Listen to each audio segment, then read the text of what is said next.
क्या मामला? संसद के अंदर जिस तरह से अमर्यादित भाषा, हमारे नेता राहुल गांधी जी के पूछा गया कि आपकी जात क्या है।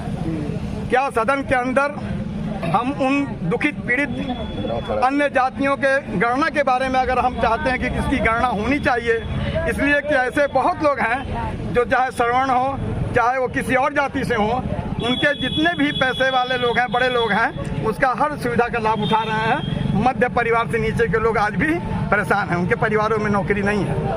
जातिगत गणना में ये होगा कि उनकी आर्थिक स्थिति भी आएगी, उनकी हमारे यहाँ ये भी आएगा कि किसकी कितनी संख्या है, उसी आधार पर भी उनको उसका प्रायोरिटी उनके लाभ देने का प्रयास करेंगे कांग्रेस। इसी को लेकर राहुल गांधी जी सदन के अंदर ये लड़ाई लड़ रहे हैं और उन्होंने कहा भी ये बीजेपी सुन ले, आप कितनों भी भटकाओगे, मैं माफ़ी मंगवाने के पक्ष में नहीं हूँ, ना मैं माफ़ी चाहता हूँ, लेकिन ये विषय जो मैंने मुद्दा उठाया है, जब तक इन दलित ये बैकवर्ड ओबीसी की गणना की बात जब तक नहीं होगी, जब तक हम लोग जो हैं इसको शांत नहीं बैठेंगे। इन्हीं को लेकर जो अभद्र भाषा सदन के अंदर बार बार, सदन के बाहर भी इन्होंने बहुत कुछ बोला था और अंदर भी बोल रहे हैं। अब बीजेपी को समझना होगा कि सदन के अंदर अमर्यादित भाषा पर इनको रोक लगानी होगी।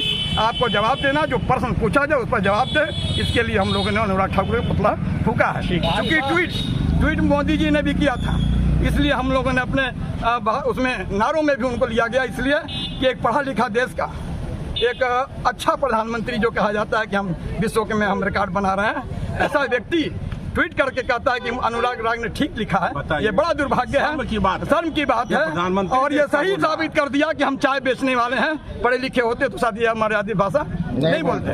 यही नहीं है, सदन के अंदर बहुत पहले मनमोहन सिंह जो अमेरिका में पढ़े, उन्होंने अर्थशास्त्र का पूरी दुनिया को जो सबक सिखाई, उसको कहते थे कि आप ब्रांड कोट पहन के चल रहे हैं, जिसकी पूरी दुनिया ने इनको जब भर्त्सना की थी मोदी जी का। मैं चाहता हूँ ये देश सबका है, ये देश शिक्षा में है, आगे होना चाहिए, यहाँ बेरोजगारी दूर होनी चाहिए, यहाँ किसानों को हक मिलना चाहिए, यहाँ जातिगत गणना भी होनी चाहिए।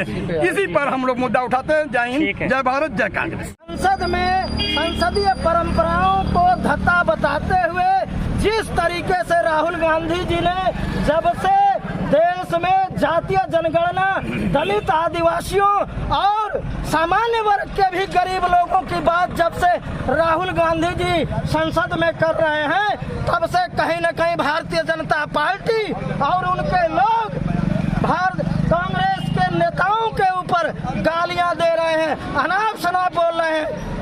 अनुराग ठाकुर ने जिस तरीके से राहुल गांधी जी का अपमान किया, उनको गाली दिया, हम कांग्रेस जन आज आंदोलित हैं पूरे देश में अनुराग ठाकुर के खिलाफ और भारतीय जनता पार्टी के खिलाफ, भाजपा सरकार के खिलाफ। हम अनुराग ठाकुर का पुतला दहन करके, पुतला जला करके हम विरोध प्रदर्शन कर रहे हैं और मांग करते हैं कि अनुराग ठाकुर के ऊपर कड़ी से कड़ी सा कार्रवाई किया जाए। सदन चल रहा है, ऐसे आदमी को सदन में बैठने का अधिकार नहीं है। स्पीकर महोदय उनको तत्काल निलंबित करें, अगर नहीं करेंगे तो कांग्रेस अब वह कांग्रेस नहीं है, वह विपक्ष जो पहले था वह नहीं है।